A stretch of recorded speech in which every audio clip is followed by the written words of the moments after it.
pas si vous savez bien comment faire pour accéder aux informations complémentaires qui sont mises sous les vidéos, parce qu'il y a des gens qui savent faire facilement pour accéder au menu, pour accéder aussi aux liens qui sont mis sous les vidéos, et d'autres, en fait, n'y arrivent pas. Donc, je me propose simplement de vous montrer comment on fait pour être sûr que tout le monde puisse le faire très simplement.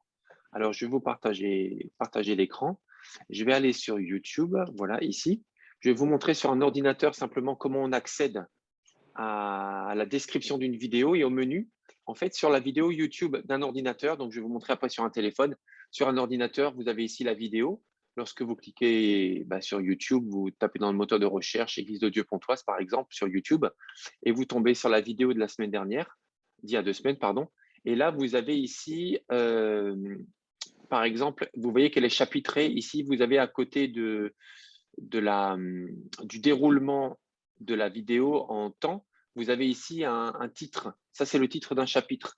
Et quand vous cliquez là-dessus, voilà, je l'avais déjà fait avant en fait, et vous avez à droite l'ensemble des chapitres. Et là, vous avez accès directement au chapitre, par exemple, l'épreuve externe de la Bible. Vous cliquez dessus et ça vous emmène directement dans la vidéo à la bonne partie qui vous intéresse. L'épreuve personnelle, vous cliquez là-dessus et vous accédez directement aux preuves personnelles, voilà, en lecture. Voilà, c'est pour vous montrer l'accès au chapitre si vous ne saviez pas comment faire. Et ensuite, pour la description de la vidéo, eh bien, vous allez sous la vidéo et vous cliquez ici sur plus. Et quand vous cliquez sur plus, eh bien, vous avez là encore une fois les chapitres de la vidéo et vous avez ici, comme je vous avais promis, les notes de la soirée d'il y a 2 semaines qui sont accessibles en PDF. Et quand vous cliquez là-dessus directement, ça vous ouvre une autre fenêtre et vous avez accès au lien de la vidéo. Et là, vous cliquez sur téléchargement et vous pouvez faire téléchargement direct. Et là, en bas, se télécharge directement les notes de la semaine dernière et vous avez accès à toutes les notes en PDF. Voilà, ça c'est pour vous montrer sur un ordinateur, parce qu'encore une fois, on m'a déjà posé la question, mais au fait, comment on fait pour accéder au lien que tu mets en description de la vidéo? Ben voilà, sur l'ordinateur. Et je vais vous montrer maintenant sur un téléphone. Voilà, donc le plus simple, c'est que je vous montre directement ici sur l'écran. Vous devriez voir, j'espère plus ou moins. Voilà, donc je ne sais pas si vous voyez, voilà, ici vous devriez voir, voilà, c'est ça. Donc ici, vous avez une toute petite flèche sous la vidéo, toute petite flèche. Quand vous appuyez sur la petite flèche, eh bien, ça vous ouvre un menu déroulant. Et là, vous avez accès donc au chapitre, exactement comme sur l'ordinateur. Et là, vous pouvez accéder directement aux parties du chapitre. Et si vous cliquez sur lire la suite, ici, donc vous avez le texte en haut, hein, et vous cliquez sur lire la suite. Je ne sais pas si on voit un peu, voilà. Ici, lire la suite. Et là, vous avez accès, là aussi, au lien avec les notes de la vidéo. Et là, vous cliquez là-dessus et ça vous ouvre directement la possibilité d'accéder au lien de la vidéo, des notes, pardon. Voilà. Et là, vous cliquez ici sur télécharger. Et là, vous pouvez aussi télécharger sur l'appareil directement le PDF avec les notes de la vidéo. Donc, c'est pareil, à chaque fois que vous voulez accéder à ce qu'il y a sous une vidéo, eh bien, il suffit de faire cette démarche-là, et notamment pour le culte d'il y a 2 semaines, eh bien, vous pouvez accéder à la liste des 3 livres dont je vous ai parlé et qui sont très importants, que je vous recommande vivement pour pouvoir gagner du temps et vous libérer du temps pour avoir plus de temps pour lire la Bible, pour prier, pour d'autres choses tout simplement. Mais on sait que le défi, c'est principalement la gestion du temps. Donc, je ne voulais pas que qui que ce soit ne manque d'accéder aux informations qui se trouvent sous les vidéos et puisse tout simplement profiter. Voilà, donc ceci étant fait, je vous rappelle simplement le but de ces 2 soirées. Alors attendez que je vous vois en direct, c'est mieux pour l'instant. Ok, je vous rappelle simplement des buts de ces 2 soirées, c'est vraiment d'approfondir ou de forger votre conviction que la Bible, c'est vraiment la parole de Dieu, qu'elle est digne de confiance et qu'au-delà de nos sentiments et nos valeurs, nos opinions et nos cultures, elle est vraiment digne de confiance, tout simplement. Donc, on a vu il y a 2 semaines qu'il y a 3 mots qui répondent à ces questions. Donc, les questions, c'est comment savoir que la Bible, c'est la parole de Dieu. Il y a 3 mots clés. Est-ce que vous vous rappelez de ces 3 mots clés?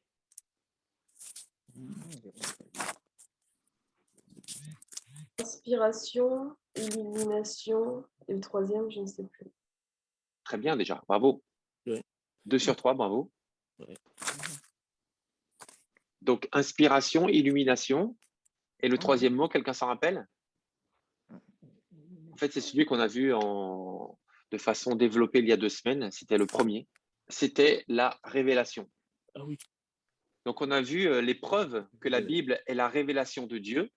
Et on a vu différents moyens. Voilà, je ne vais pas redévelopper. Tout ça, c'est accessible dans la vidéo d'il y a 2 semaines et dans les notes aussi que vous trouverez, encore une fois, sous la vidéo. Donc, on a des preuves. Ce n'est pas simplement une conviction, ce n'est pas simplement une question de foi, mais on a des preuves concrètes, vérifiables, que la Bible est une révélation de Dieu et que c'est un livre fiable, un livre solide sur lequel on peut s'appuyer. Et encore une fois, ce n'est pas seulement les chrétiens qui pensent cela, ce n'est pas seulement une question de foi, mais c'est vraiment, on a des éléments concrets et factuels qui nous permettent d'affirmer cela. Et on ne peut pas le dire de tous les livres, et même de tous les livres sacrés. Pour certains livres sacrés, c'est vraiment clairement seulement une question de foi, mais pour la Bible, c'est une question de foi, mais pas seulement. On a des éléments scientifiques, concrets, factuels qui permettent d'attester que c'est vraiment un livre révélé, tout simplement. Donc, voilà, on a vu la révélation la semaine dernière. Alors, j'aimerais vous poser une question ce soir, puisque ce soir, on va commencer par parler de l'inspiration et surtout de l'illumination. Donc, j'aimerais poser une question. Lorsque nous disons que la Bible est inspirée, oups, je n'aurais pas dû mettre ça. Lorsque nous disons que la Bible est inspirée, qu'est-ce que cela signifie? Comment vous pouvez expliquer cette phrase, tout simplement, la Bible est inspirée de Dieu? Ça veut dire quoi exactement? Par le Saint-Esprit. Ah, j'ai pas entendu, un peu plus fort? Ouais. Elle est inspirée par le Saint-Esprit. D'accord. Mais en fait, tu dis qu'elle est inspirée en disant qu'elle est inspirée. Ouais, ah oui. Ça veut dire que c'est la pensée de Dieu qui est mise par écrit dans la Bible. Et c'est la pensée de Dieu pour les hommes et ce qu'il veut pour les hommes. Et c'est notre mode d'emploi un peu. D'accord, ok, super, merci beaucoup. Il y a un écho. Comment, Jean-Yves? Il y a un écho, je te dis. Ah, il y en a encore un, j'entends plus là. Il y en avait un avant, mais là, il n'y en a plus, j'ai l'impression. Ouais. Ok, alors pour les autres. Merci beaucoup, Raphaël. Alors pour vous, qu'est-ce que ça veut dire quand on dit que la Bible est inspirée? Si on dit qu'elle a été communiquée aux hommes par Dieu. Mais est-ce que c'est Dieu qui l'a écrit? Non, elle a été communiquée et écrite par les hommes, elle a été donnée aux hommes par Dieu, mais c'est écrit par les hommes. Ok, d'accord. Floriane, tu penses quoi? Je te vois pensive. De la part de papa, il a dit que la Bible dit des choses que les hommes ne pourraient pas savoir tout seuls. Ok. Et en plus, que la Bible dit des choses aussi et qui s'accomplissent. Parce que toutes ces choses que la Bible dit, on le voit. Et je peux même dire, c'est un livre de révélation. Dieu a révélé aux hommes, inspiré pour écrire la Bible. Je pense ça comme ça. D'accord. Parce qu'elle est la vérité, tout ce qu'elle dit, tout ce qui est écrit dans la Bible. Est la vérité. Et puis, non seulement ça nous instruit, ça nous apprend à vivre autrement, autrement que notre vie personnelle du monde. C'est un livre qui nous éclaire, qui nous montre beaucoup de choses qu'on ne peut pas savoir sans la Bible, sans la parole. D'accord, donc ça rejoint un peu ce que disait Georges en disant que les hommes qui ont écrit ont su des choses qu'ils ne pouvaient pas savoir, donc c'est un signe que Dieu leur a parlé. Ok. Floriane, tu veux rajouter quelque chose? Non, enfin, c'est un petit peu dans la continuité de ce qui a été dit, des choses qui nous dépassent, une source divine. Et voilà. Ok. Très bien. Écoutez, en fait, c'est très juste ce que vous dites. Effectivement, la Bible est inspirée de Dieu et ça veut dire un peu tout ça. On peut dire aussi que effectivement, l'inspiration, c'est que Dieu a écrit la Bible à travers des individus. Ça veut dire que ce qu'ils ont écrit, ça ne venait pas d'eux, mais ça venait. Alors, bien sûr, c'est pas de l'écriture automatique, hein. Vous savez, comme on peut le voir parfois dans le spiritisme, où les gens sont saisis par un esprit, par un démon en l'occurrence, pour écrire. Et là, ils perdent le contrôle carrément de leur corps, ils perdent le contrôle de leur intelligence. Mais là, c'est pas le cas du tout avec la Bible, hein. Les gens n'étaient pas sous le contrôle absolu de Dieu au point de perdre leur intelligence, de perdre leur capacité de réflexion, etc. Mais ils ont reçu de la part de Dieu une connaissance, une compréhension, une connaissance qu'ils ne pouvaient pas simplement avoir par eux-mêmes, et ils se sont permis de l'écrire de la part de Dieu. Et c'est pour ça que la Bible a tellement de valeur. Et je vous propose qu'on lise ce texte de 2 Pierre 1, 21. C'est un texte qui a été cité d'ailleurs il y a 2 semaines, pardon. 2 Pierre 1, 21. La première personne qui trouve ce texte le lit tout simplement. Voilà, 2 Pierre 1, 21.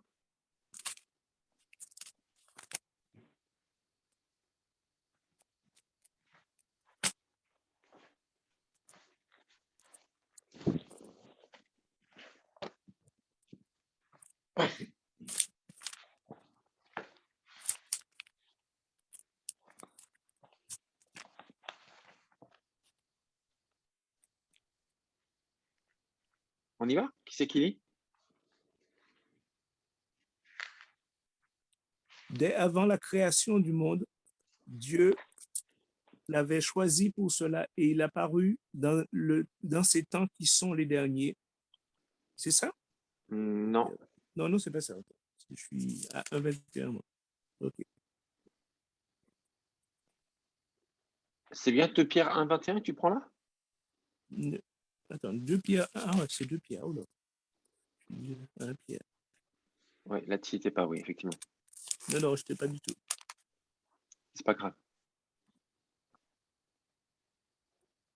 2 Pierre 1, 21.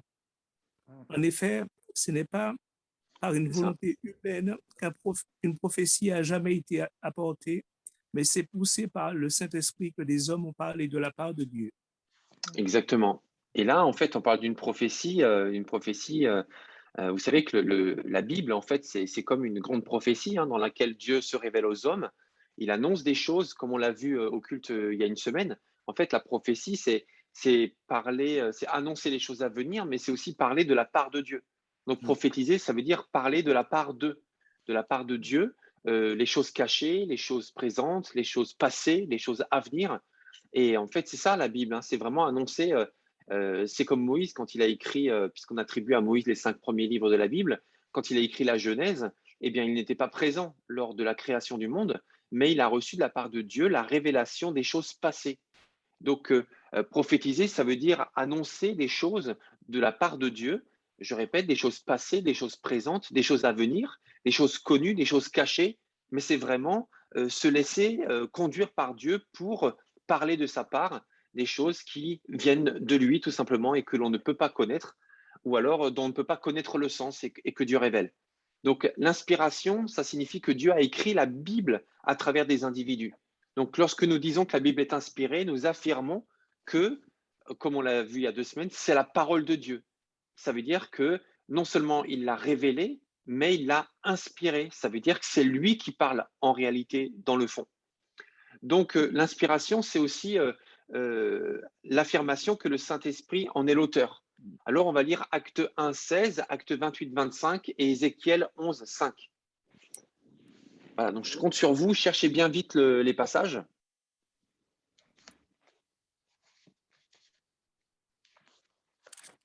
Acte 1, 16, Acte 28, 25.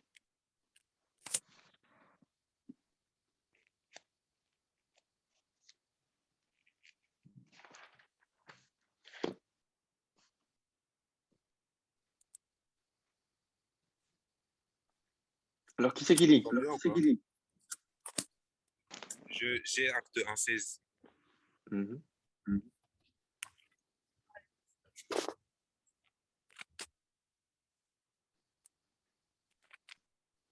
Vas-y, Raphaël, vas-y. Ah, ok. Du coup, attends. Alors, mes frères, dit-il, il fallait que les prophéties de l'Écriture s'accomplissent, car le Saint-Esprit, par l'intermédiaire de David, a parlé à l'avance de Judas qui a servi de guide à ceux qui ont arrêté Jésus. C'est ça, le Saint-Esprit, par la bouche de David, avait annoncé d'avance. Exactement. Donc d'ailleurs, j'ai remarqué qu'il y a de l'écho, Raphaël, quand tu as ton micro ouvert. Donc j'ai l'impression que tu as une deuxième source de son et qui fait que, en fait, il y a deux fois le son qui entre dans le micro. Et acte 28-25, Raphaël, est-ce que tu peux le lire aussi, s'il te plaît? Et après, Florian, est-ce que tu pourras lire Ézéchiel 11, verset 5, s'il te plaît?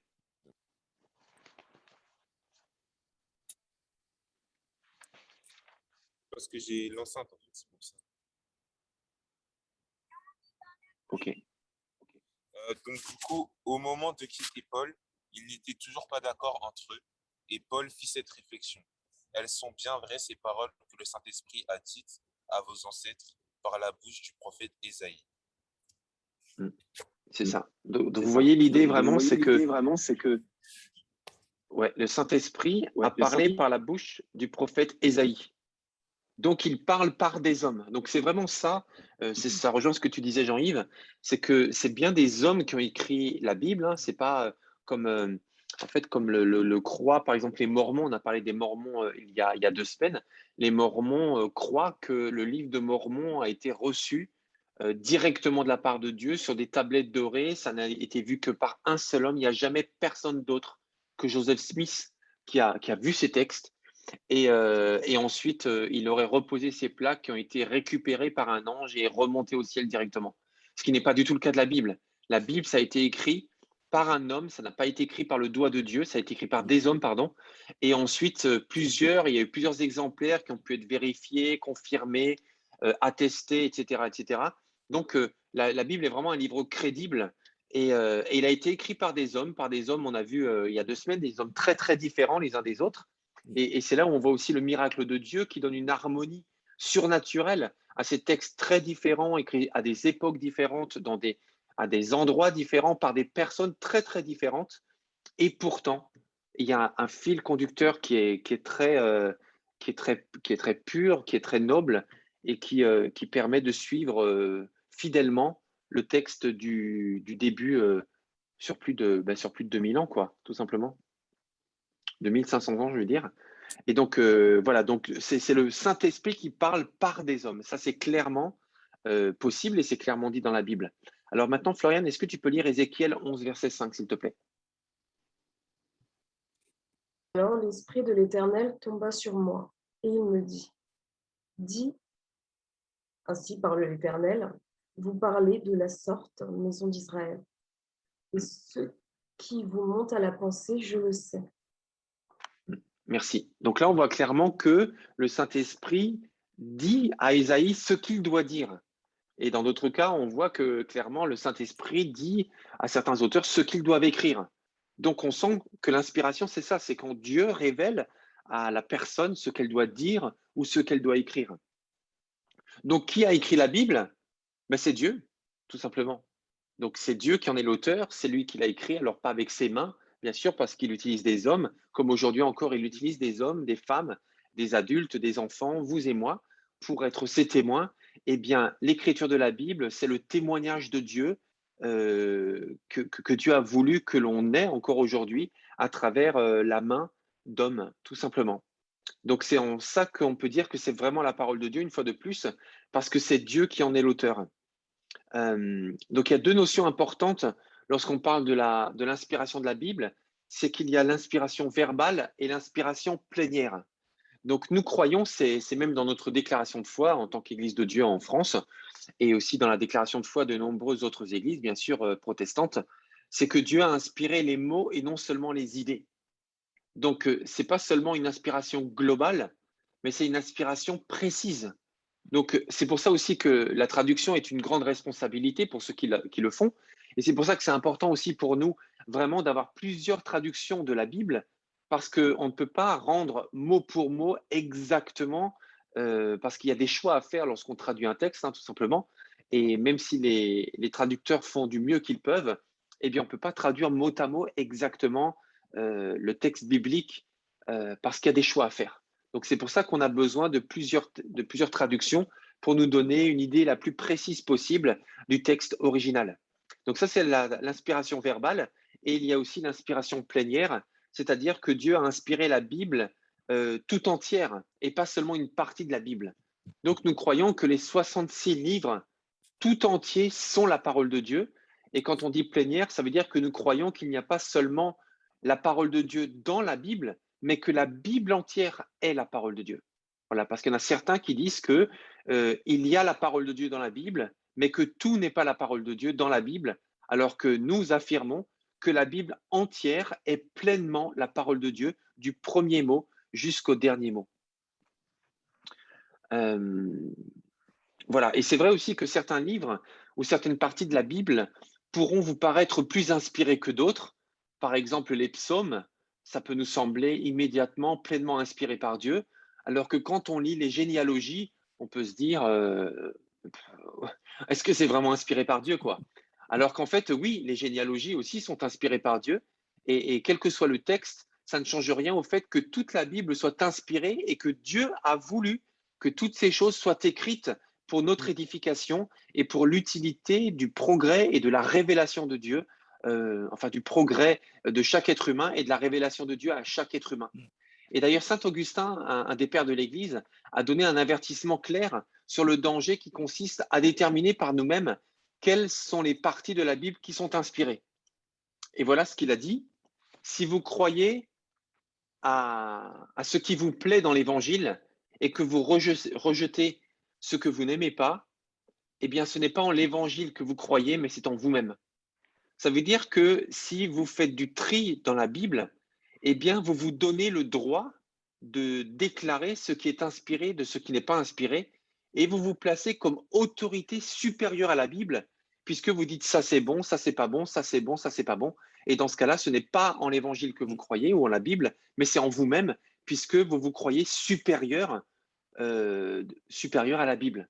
Et là, saint Augustin donne cet avertissement en disant non, non, qui sommes-nous? On n'a pas le droit de faire le tri, et que quelque chose nous plaise ou nous plaise pas, qu'on le comprenne ou qu'on ne le comprenne pas, on doit l'accueillir avec humilité comme étant pleinement la parole de Dieu. Ok. Donc l'inspiration signifie aussi que la parole de Dieu doit être notre autorité suprême. Et là, on va lire deux versets, donc un dans le psaume 119, le verset 9. Donc là, le psaume 119, rappelez-vous, hein, c'est vraiment le psaume qui parle de la puissance, de la force, de la beauté de la loi de Dieu, de la parole de Dieu. Donc tout le psaume, d'ailleurs, ne parle que de ça. Psaume 119, verset 9. Je ne sais pas si Sulienne, tu pourras lire ce verset?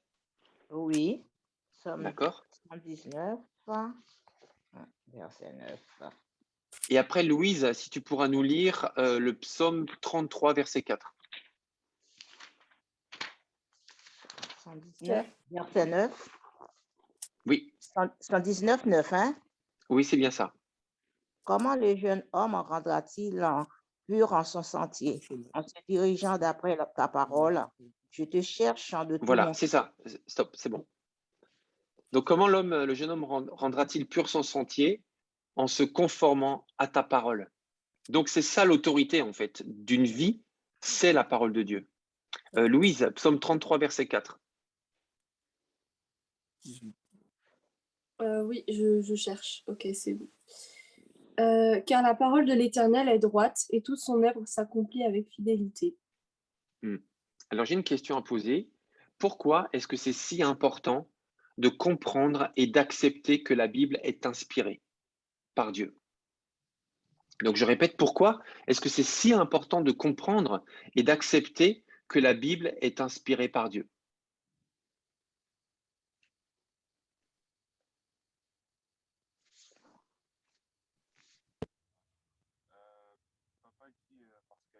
Je dirais que si la Bible est, enfin, la Bible est inspirée par Dieu, mais pourquoi c'est important de comprendre, c'est parce que c'est la vérité, en fait. Donc, inspiré par Dieu, Dieu est la vérité, donc c'est la vérité, simplement. Alors, je sais que ce discours peut aussi, voilà, ne pas forcément plaire. Pourquoi il y a une vérité, il y aurait il y aurait la vérité, et puis toutes les autres seraient à bannir. Je comprends tout à fait, mais voilà, c'est la vérité de Dieu qui est la vérité. Donc, Donc, il n'y a pas de débat. OK. La question, c'est aussi pourquoi c'est important, si important de comprendre et accepter que la Bible est inspirée. Donc, que la Bible, c'est vraiment Dieu qui parle dans la Bible et à travers la Bible. Il y a Raphaël qui disait quelque chose, mais on t'a pas bien entendu.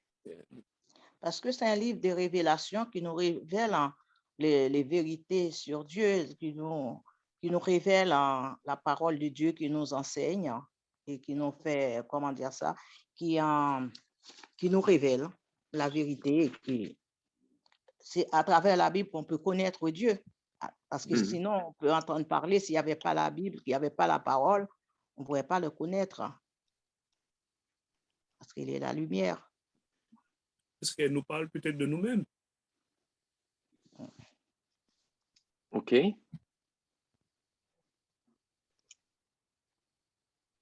Si la Bible n'était pas inspirée par Dieu, ça la rendrait pas aussi unique et importante et on la lirait pas avec le bon état d'esprit, on la lirait comme un livre basique et on passerait à côté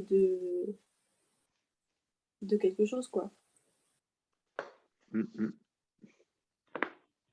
C'est vrai.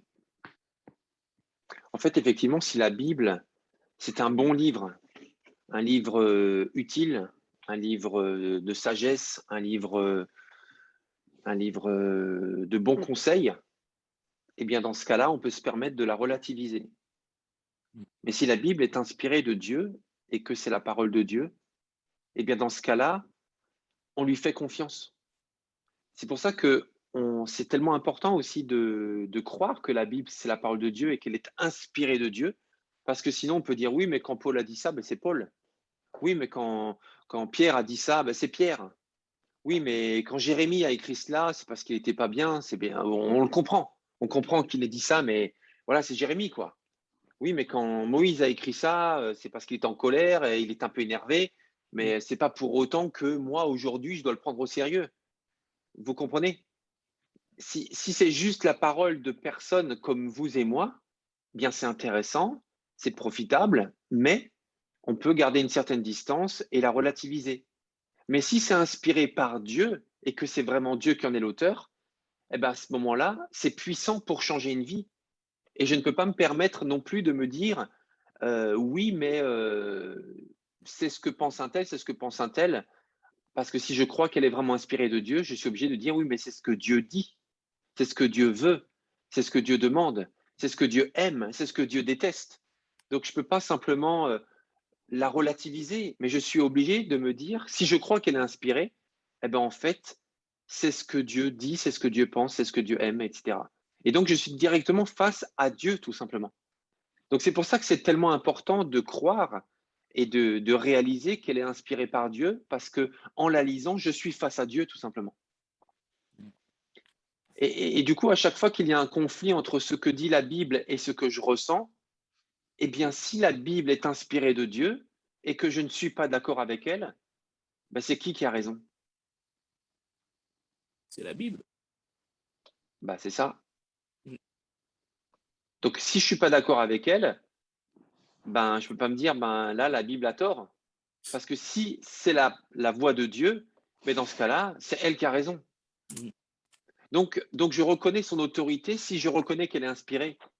Et c'est pour ça que c'est tellement important de comprendre et d'accepter que la Bible est inspirée, parce que c'est ça qui va me permettre de placer ma confiance en elle. Alors, la semaine dernière, on a longuement parlé de la révélation.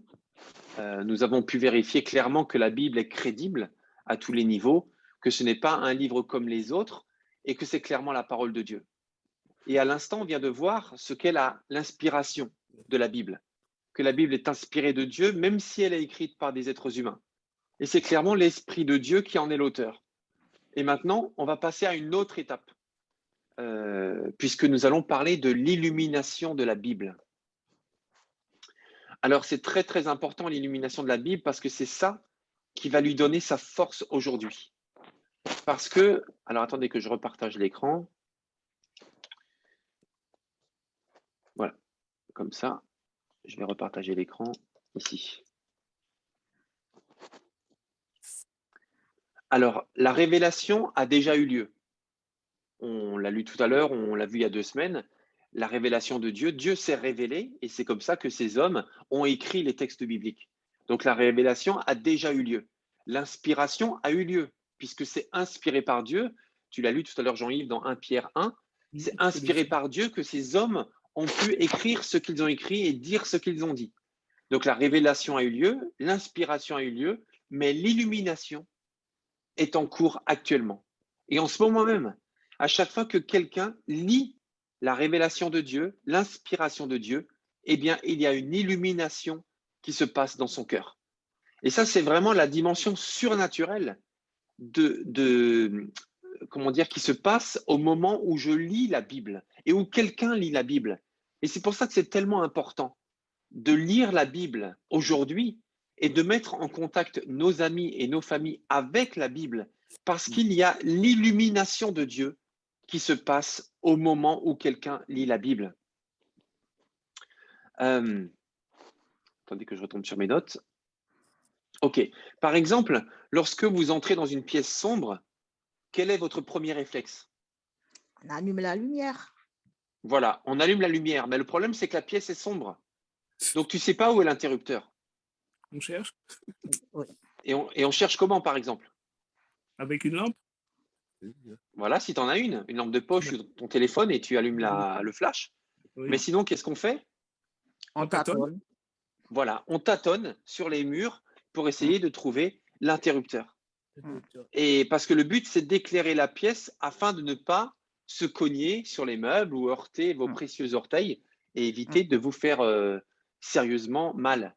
Donc, lorsqu'on arrive dans un coin sombre, la première chose qu'on cherche à faire, c'est d'allumer la lumière. Vous avez remarqué aussi dans une bande dessinée, lorsque quelqu'un a une idée, eh bien, on représente toujours comment cette idée? Une lampe, Oui, une ampoule.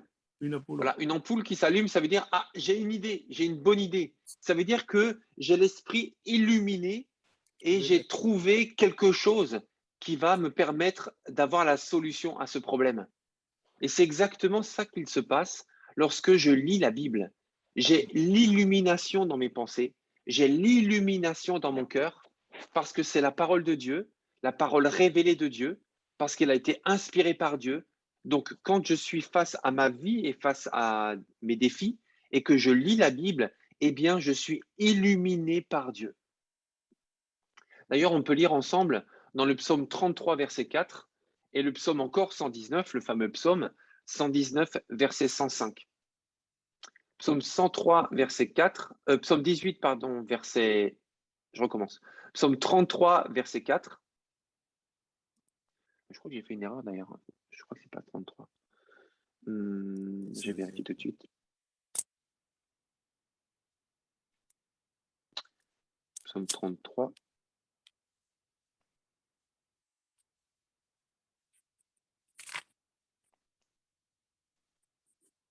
Non, c'est le psaume 18, verset 29 en fait. Je me suis trompé. C'est le psaume 18, verset 29.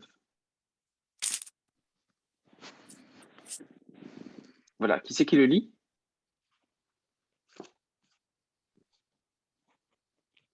Tu fais briller ma lampe, ô Éternel, mon Dieu, tu illumines mes ténèbres. Exactement. Exactement. Tu illumines mes ténèbres. Psaume 119, verset 105. Floriane, est-ce que tu peux le lire, s'il te plaît?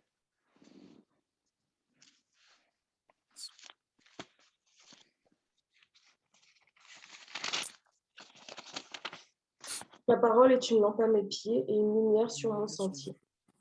Exactement. On connaît ce verset, hein, sans doute. Beaucoup le connaissent même par cœur, certainement. Et c'est exactement ça qui se passe. Ta parole est une lampe à mes pieds et une lumière sur mon sentier. Ça veut dire que l'illumination, lorsque je lis la Bible, il y a une illumination de Dieu qui se passe. Alors pourquoi est-ce que c'est tellement important de partager des versets de la Bible avec nos amis non chrétiens?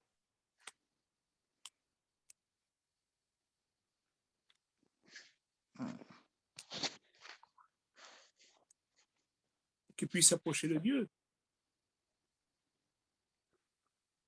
OK? Mais par rapport à ce qu'on vient de dire, pourquoi c'est important de leur donner des versets de la Bible, de leur partager? Parce que ça peut être... Enfin, comme c'est Dieu qui a inspiré la Bible, c'est directement une parole de Dieu pour eux et ça peut illuminer leur cœur et les rejoindre dans leur vie.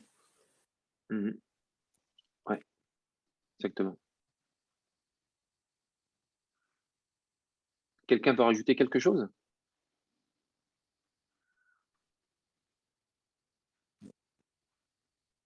En fait, lorsque je donne un verset de la parole à quelqu'un, un verset ou un passage, hein, alors encore une fois, il faut faire attention au contexte parce que des fois, on peut donner des versets comme ça à la volée. Et puis, en laissant entendre leur contexte et en lui faisant dire ce qu'il ne dit pas, ou alors la personne elle-même, elle peut après croire que le texte dit ce qu'il ne dit pas non plus. Donc ça, faut faire attention toujours au contexte. Mais malgré tout, à chaque fois que je partage la parole de Dieu à quelqu'un qui n'est pas chrétien, par exemple, eh bien, je lui donne un moyen d'être illuminé dans sa vie par Dieu. Donc, c'est carrément un éclairage qui arrive sur sa vie avec l'aide de Dieu. Et c'est pour ça que la parole de Dieu est tellement précieuse et que c'est important de la communiquer autour de nous, parce que ce n'est pas seulement ce que nous disons ou ce que nous pensons, mais c'est directement ce que Dieu dit. Alors, j'ai une question à poser quand même. Comment choisir les versets ou les passages à partager à nos amis non chrétiens ou même à nos amis chrétiens? Comment choisir ces textes? C'est pas, bon, personnellement, ça m'arrive à partager la parole avec un chrétien et non chrétien, mais c'est pas que, c'est pas une préparation qu'on a préparée pour dire aujourd'hui, je veux rencontrer des telles personnes, on va préparer ça. C'est en parlant avec la personne, le Seigneur nous révèle quelque chose, on partage avec la personne. Mais c'est ce que j'ai remarqué dans la parole de Dieu. Et comme la Bible a dit que la parole de Dieu accompagne des miracles et des prodiges, quand tu parles la parole de Dieu avec quelqu'un, on parle, on donne à la personne une Bible, elle demande une Bible, elle veut lire, mais il y a quelque chose, parce que si la personne, en lisant la Bible et tout ce que la Bible dit, il ne le voit pas accompli, la personne ne va pas s'approcher de Dieu comme ça. Parce que la personne va lire, parce qu'il faut que la personne sache comment on peut obtenir la grâce de Dieu, parce qu'il y a des gens qui veulent savoir, à partir du moment il y a des passages, la personne lit, il va te poser la question, pourquoi qu'il y a ça, et je veux le faire parce que la Bible l'a dit, et puis je n'ai pas trouvé les résultats. Il faut que la personne sache, c'est pas comme ça, le Seigneur n'a pas, comment dire ça, on ne va pas au marché quand on va auprès du Seigneur, on ne va pas au marché pour acheter ci, pour acheter ça, c'est ce qu'on veut, ou bien on ouvre un robinet, on prend tant d'eau qu'il nous faut. Mais il faut que quand on partage quelque chose à la personne, c'est selon ce que la personne parle avec soi, ou la personne te pose une question, ou bien en parlant, ou bien en lisant la Bible, ou le verset que tu lui as donné, la personne te pose une question là-dessus. Parce que ça, c'est pas quelque chose, on se dit, bon, aujourd'hui, je vais rencontrer quelqu'un, je vais me préparer pour lui dire ça, ça vient comme ça. Tu es inspiré à travers ce qu'on est en train de parler, de témoigner. Il y a toujours un entrée en matière pour pouvoir apporter quelque chose à la personne. Pour moi, c'est ce que j'ai remarqué. Parce que si la personne lit la Bible et elle ne comprend pas comment Dieu peut bénir, peut sauver, peut pardonner, peut guérir, et cette personne va dire, pourtant, j'ai lu la Bible, ça m'a dit ça, la Bible a dit ça, mais c'est pour il faut que la personne sache tous les, comment dire ça, comment dire ça, tous les principes, toutes choses qu'il faut, toutes les démarches, voilà les mots que je cherche, toutes les démarches qu'il faut faire pour être auprès du Seigneur, et que la personne sache aussi que quand on vient du Seigneur, on ne vient pas par intérêt. Alors, on vient le Seigneur parce que le Seigneur a donné sa vie pour nous. C'est très important de s'approcher de lui. Il est la vie. Et bon, il y a beaucoup de détails comme ça. Sinon, ça ne va pas faire dire trop des choses qu'il faut laisser la place aux autres. Et c'est ce que je dis, que quand on va auprès de quelqu'un, on n'a pas quelque chose préparé. On ne sait pas. Il y a des moments et on peut tomber dans un débat sans le savoir. Et le Seigneur t'inspire, il te pousse, il te parle par le Saint-Esprit. Voilà. Moi, c'est ce que mon C'est ce que tu as expérimenté souvent, oui. Oui. D'accord, je comprends. OK. Quelqu'un d'autre a envie de s'exprimer là-dessus? Comment choisir les textes à partager à nos amis non chrétiens ou chrétiens?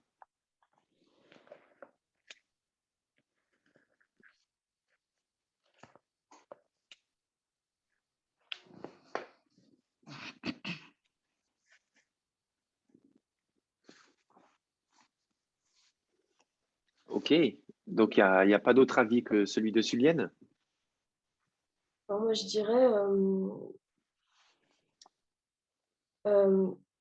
dirais que ce qui serait important de faire dans un premier temps, c'est d'écouter la personne, en fait. Et ne pas arriver avec sa liste de versets. versets et autres, parce que quand on parle à une personne, en fait, il faut l'approcher, en fait, il faut aller sur son terrain. Et c'est ce que Jésus faisait à chaque fois. Il allait sur le terrain des gens, en fait. Quand les gens lui posaient une question, eh bien, il leur parlait d'une certaine manière, à d'autres d'une autre manière, à certaines personnes des paraboles, à d'autres non, à d'autres il parlait de certaines choses.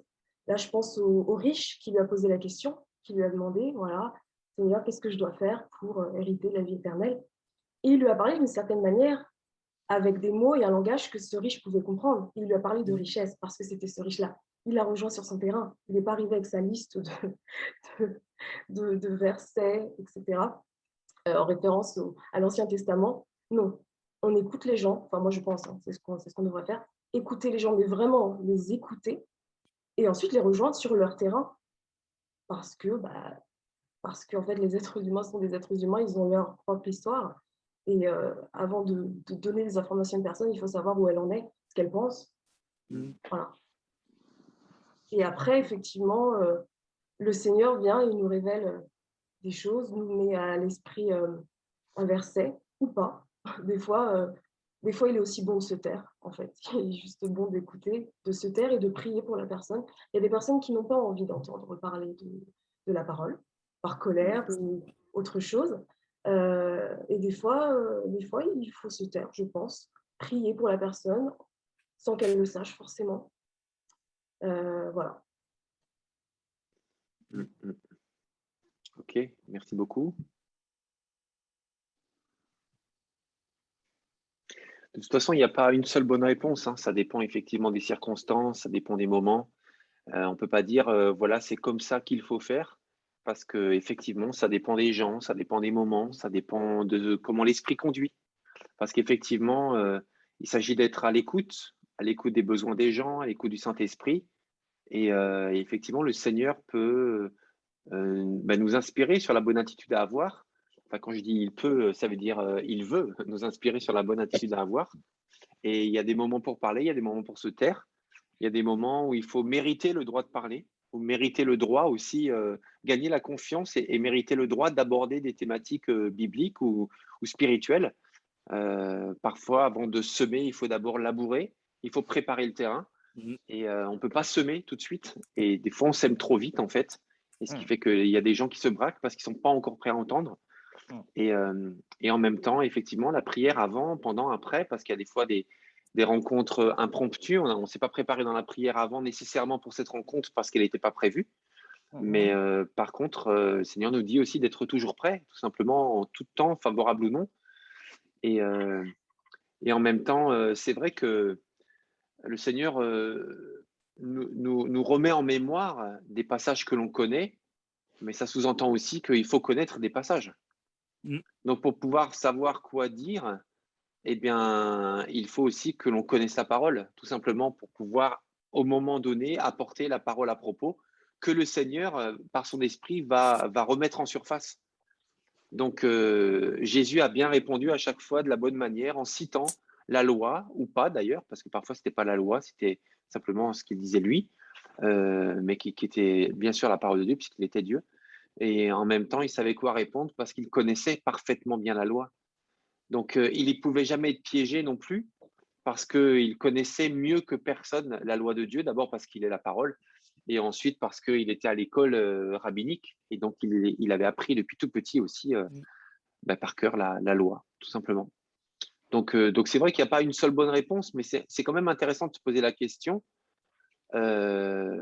pour que l'on cherche à être inspiré dans la bonne attitude, la bonne réaction, la bonne parole à donner. Et parfois, moi aussi, ça m'arrive, pendant la conversation, je prie. Je prie dans mon cœur, Seigneur, tu vois, la personne là, elle est en désarroi total. Qu'est-ce que je peux lui dire de ta part? Donc, après avoir écouté, bien sûr, il y a aussi le moment où c'est notre tour de nourrir, tout simplement. Comment est-ce que je peux apporter une parole qui sera un réconfort, qui sera une direction, qui sera un éclairage, puisqu'on parle d'illumination. Et parfois, dans son cœur, on peut prier, tout simplement. Et là, le Seigneur révèle quelque chose, un mot à laisser, ou dernièrement, en écrivant un message à quelqu'un, en lisant un texte, je pensais à quelqu'un et je dis, ça, c'est pour telle personne. Et je lui ai écrit par SMS, tout simplement. Donc, voilà, il y a 1000 manières et tout ce qu'on a dit, c'est évidemment juste. Et il y a encore d'autres manières, simplement se laisser inspirer et se laisser inspirer par l'esprit, tout simplement. Alors, attendez, je retombe sur mes notes là aussi. OK, donc comment les choisir? Alors, il y a 4 choses qui sont nécessaires pour que l'illumination ait lieu dans la vie du chrétien. Donc, pour qu'on soit illuminé par la parole. Donc, il y a 4 choses qui sont nécessaires pour être illuminé par la parole de Dieu. Alors, ces 4 choses, voilà, sont tout d'abord l'amour de la parole. Donc, on a besoin d'aimer profondément la parole de Dieu pour être illuminé par la parole de Dieu. Parce que sinon, si on lit la parole comme ça, de façon superficielle ou par-dessus la jambe ou vite fait par devoir ou par obligation, eh bien, en fait, c'est comme si on n'était pas disponible pour se laisser éclairer par la parole de Dieu. Donc ça, c'est presque le défi numéro 1, je trouve, aujourd'hui. Enfin, aujourd'hui, peut-être hier aussi, hein. Mais en tout cas, c'est un peu le défi numéro 1, d'aimer profondément la parole de Dieu. Alors, je voudrais avoir votre avis. Qu'est-ce que vous en pensez? Est-ce que c'est un défi aujourd'hui? Alors, peut-être pour vous, pour d'autres autour de vous. Est-ce que vous trouvez que c'est courant ou c'est facile ou c'est évident pour tout le monde d'aimer profondément la parole de Dieu? Ou est-ce qu'il arrive que nous, ou que d'autres chrétiens, eh bien, en fait, aient des difficultés à lire la parole de Dieu, à savourer la parole de Dieu? Voilà, qu'est-ce que vous en pensez? Moi, je pense que c'est important. Je ne sais pas si c'est ces mots-là dans la question, si tu as posé cette question-là, si c'est important. Mais pour moi, c'est très important d'aimer la parole de Dieu parce qu'il nous fait du bien, il nous éclaire, il nous parle. Et quand on lit la parole de Dieu, on se sent bien, on se sent, comment dire ça, reposé, on se sent vraiment, je ne sais pas comment expliquer comment on se sent, il faut être vraiment dans ce moment-là. Parce que quand on est dans une communion intime avec le Seigneur dans la parole, vraiment, ça apaise, on se sent bien. C'est pour ça qu'on doit aimer, pour ceux qui veulent. Parce que ce n'est pas tout le monde, je ne sais pas, je ne connais pas comment la relation, la hauteur, la grandeur ou de la Profondeur. personne, de la profondeur des relations des êtres, des chrétiens avec leur Dieu. Mais moi, personnellement, je dis c'est ce que je ressens en lisant la parole de Dieu. J'aime la parole et je pense que c'est important. On doit... Mais la question, c'est est-ce que vous pensez que c'est un défi aujourd'hui pour nous, pour vous, pour beaucoup de gens, eh bien, d'aimer profondément la parole de Dieu, de prendre du plaisir à lire la parole de Dieu? Oui, pour moi, oui, je pense que c'est un défi parce que avant, avant d'avoir une bonne relation avec Dieu, on est tous passés par au début de notre conversion, avoir des moments où, face à la parole de Dieu, quand vous commencez à lire la parole de Dieu, vous commencez à lire l'Ancien Testament. La première fois, qu'on le veuille ou pas, même si actuellement on aime la parole de Dieu, on aime, mais au début, ça a été difficile. Oui. Et on a dû persister, on a dû relire plusieurs fois, prendre du temps. Et c'est au fur et à mesure que de notre marche avec Dieu qu'on a aimé et apprécié la parole de Dieu. Ça ne vient pas d'un coup. Malheureusement, ça ne vient pas c'est pas venu d'un coup pour nous et je pense que pour les autres aussi, ça ne viendra pas d'un coup. S'il y a pas, on n'insiste pas, on prend pas du temps avec la parole de Dieu, et ça va pas arriver d'un coup, je pense. Ok, merci.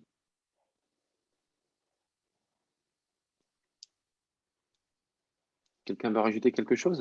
Moi, je trouve intéressant que tu cites l'Ancien Testament. Excuse-moi, Philippe. Je t'en prie. Je trouve ça intéressant que tu cites l'Ancien Testament parce que la plupart des personnes justement, qui sont athées, à chaque fois me posent des passages de l'Ancien Testament, des personnes qui connaissent, hein, qui ont lu la Bible, et à chaque fois, voilà, ils me parlent d'histoire dans l'Ancien Testament, pourquoi ceci, pourquoi cela. Et met en avant une certaine dureté, on a l'impression que Dieu est dur, qu'il est cruel même parfois. Ouais. Voilà, je donne des exemples. Par exemple, pourquoi est-ce qu'il demande à tel peuple de tuer, d'exterminer tel peuple?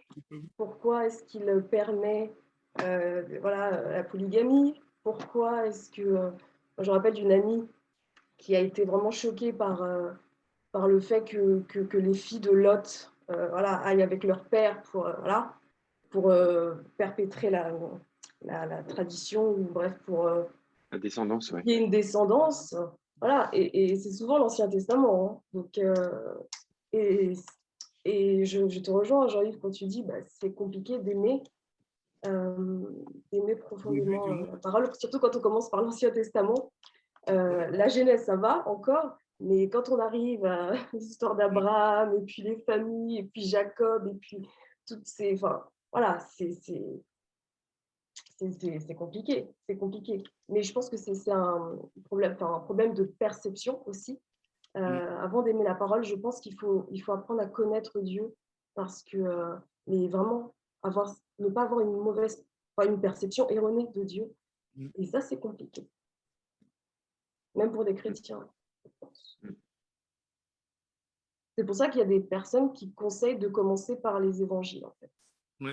Pour une personne qui n'a jamais lu la Bible, commencer par les évangiles, et puis après retourner en arrière. Ouais. C'est vrai. Voilà. C'est pour ça, je pense aussi que c'est pour ça qu'il faut être, je ne dirais pas indulgent, mais c'est assez patient avec celui ou celle qui commence et qui a des difficultés à lire la parole de Dieu.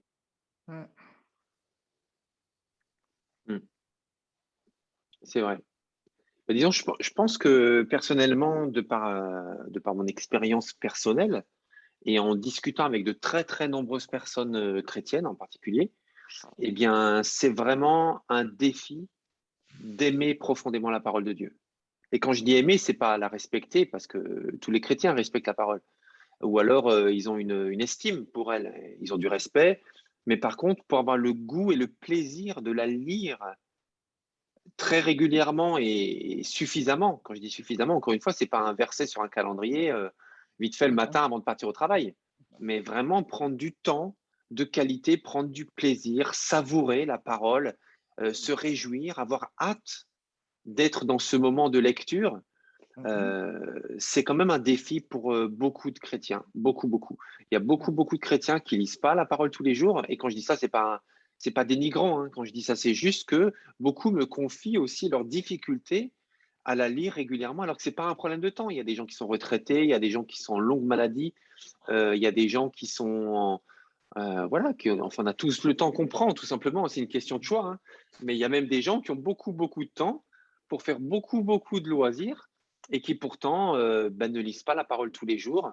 Et les raisons à cela, c'est parfois, on me dit, mais je ne sais pas où la lire, je ne sais pas par où commencer, je ne sais pas comment faire. Ou alors, je ne comprends pas ce qui est écrit. Ou alors, je suis lassé, je l'ai beaucoup lu avant et maintenant, je suis lassé de la lire. Parce que certains, en fait, c'est au début de leur vie chrétienne qu'ils lisent beaucoup la Bible et après, ils la lisent moins. Et pour d'autres, c'est le contraire. En fait, c'est au début de leur vie chrétienne, ils la lisent pas beaucoup et puis ils prennent goût au fur et à mesure. Donc, chacun est différent, mais je trouve quand même que c'est un défi de prendre un plaisir à lire la Bible. Il y a aussi des frères et sœurs qui lisent beaucoup de livres chrétiens, mais les seules fois quasiment où ils lisent la Bible, c'est à travers les livres chrétiens. Mais eux-mêmes prendre la Bible pour lire un chapitre, 2 chapitres, 3 chapitres, 4 chapitres, ben en fait, non. Donc, mais encore une fois, je dis ça sans dénigrement du tout. Je dis simplement ça parce que c'est quand même un défi. Pour être illuminé par la parole, éclairé par la parole, eh bien j'ai besoin de prendre plaisir à lire la parole. Et j'invente rien parce que, par exemple, nos études bibliques du vendredi soir, si on était si nombreux à prendre plaisir à lire la parole et puis aussi à étudier la parole, mais on serait plus nombreux aussi à le faire ensemble.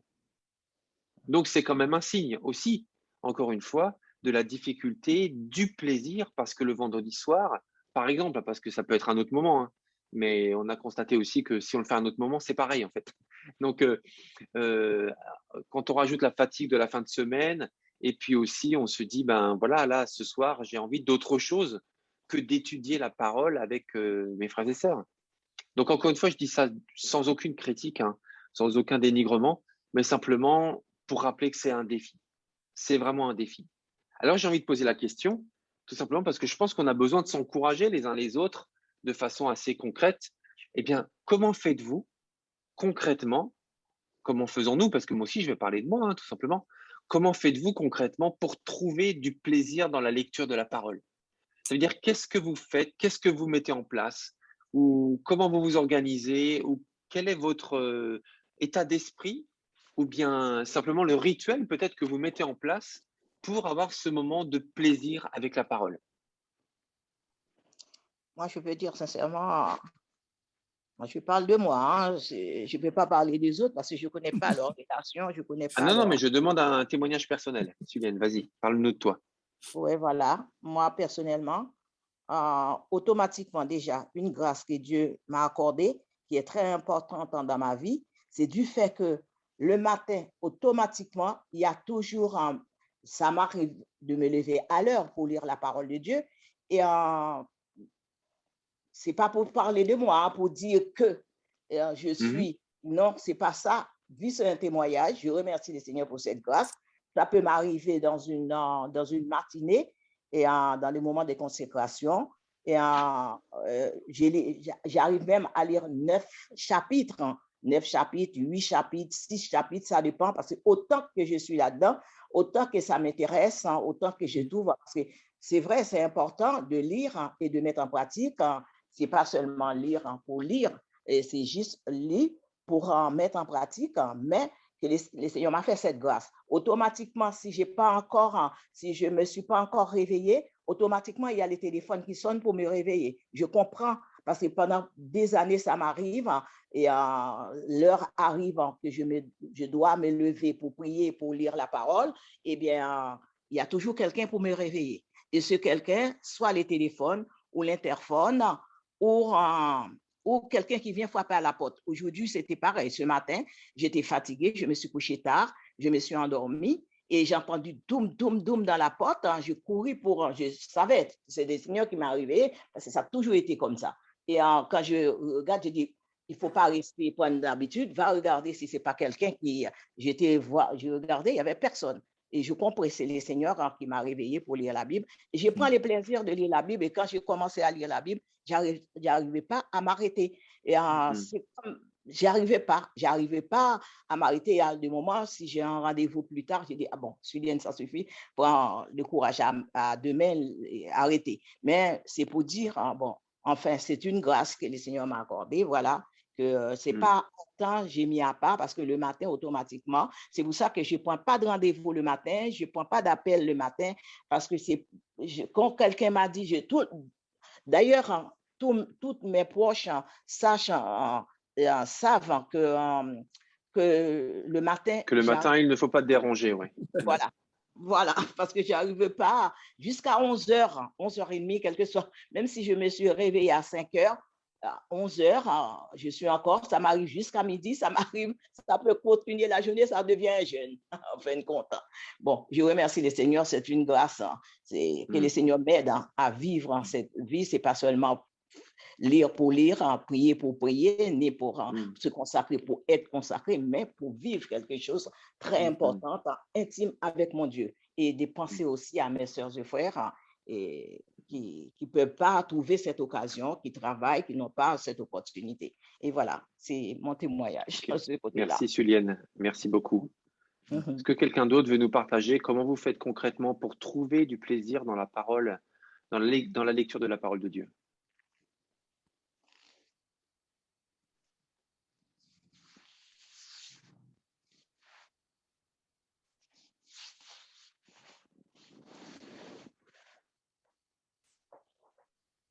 Ok, ben je vais partager mon expérience alors.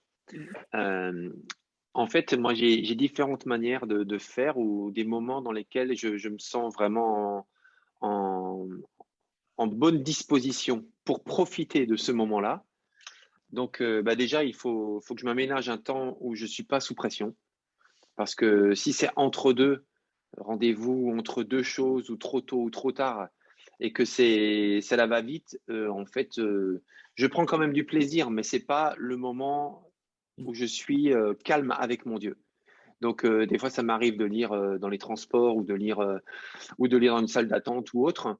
Donc, sur l'instant même, je suis heureux de lire, je prends du plaisir à lire la parole, à la méditer, mais ce n'est pas la meilleure disposition que j'ai.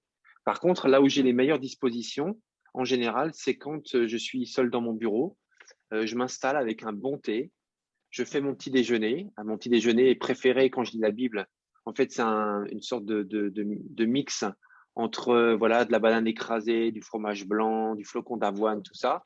Et puis, je lis ma Bible, je bois mon mélange, je bois mon thé, et là, je suis comme dans un rendez-vous parfait d'excellence où je mélange le plaisir de la parole, le plaisir de prendre mon petit-déj. Et là, je suis en méditation. Voilà. Autre chose vraiment qui me bénit. Donc, j'ai un plan de lecture, en fait, où il y a à peu près. Alors, mon plan de lecture, c'est 3 ou 4 chapitres par jour, mais je ne les lis pas toujours, les 3-4. J'en lis au moins un. Voilà, avec un mélange Ancien Testament, Nouveau Testament. Et ensuite, l'autre moment que j'aime beaucoup, en fait, c'est de prendre du temps avec une Bible d'études, notamment la Bible d'études du Semeur. Et là, je prends beaucoup de plaisir quand je lis un texte et je m'arrête à chaque fois qu'il y a une note annexe, un commentaire, une note annexe. Et là, je prends du plaisir parce que j'ai l'impression de m'enrichir qualitativement à la lecture du texte. J'ai l'impression d'apprendre beaucoup de choses et de profiter du contexte, de profiter des personnages, de profiter de la culture, vraiment de profiter du texte. Et là, je prends beaucoup de plaisir. Et le troisième moyen avec lequel je prends beaucoup de plaisir, en fait, c'est quand j'écoute de la Bible en audio, une lecture sur une application tout simplement, et quand je suis seul en forêt. Et là, des fois, le matin tôt, je pars seul en forêt. Des fois, je pars la nuit, même avec ma lampe frontale. Je vais marcher en forêt parce que j'aime quand il n'y a rien et personne autour de moi, pas de bruit. Et là, j'écoute la parole de Dieu et je la médite en marchant dans la forêt. Et là, c'est un moment où je prends beaucoup de plaisir avec la parole de Dieu. Voilà, là, j'ai partagé mes rituels à moi, tout simplement. Est-ce que quelqu'un d'autre, Floriane, Louise ou Jean-Yves, vous voulez partager aussi comment vous faites-vous pour prendre du plaisir à la lecture de la parole de Dieu? Moi, le matin, systématiquement, quand je me lève, j'ai un plan de lecture, c'est sa parole pour aujourd'hui, que je lis systématiquement, sauf que moi, je suis pas leur plan, le plan qu'ils donnent. Moi, je décide de lire la Bible.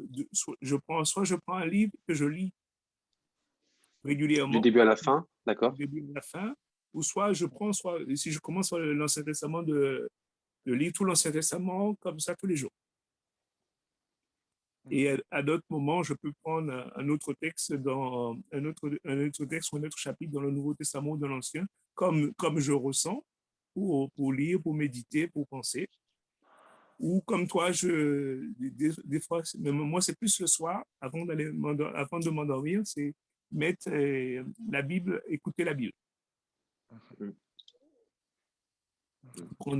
Écouter, soit je prends un livre que j'écoute, c'est c'est pas les grands, un livre que j'écoute d'un coup, et ça me fait, je m'endors avec, ou même dans la journée, quand je suis dans le bus, je mets un livre à écouter, si je peux pas lire ma Bible. Ok, merci beaucoup pour ce témoignage, parce que ça nous encourage les uns les autres, ça nous donne des idées, ça nous stimule. Parce que quand la routine s'installe, des fois, le plaisir aussi peut diminuer, voire partir. Ça, on le fait juste par devoir.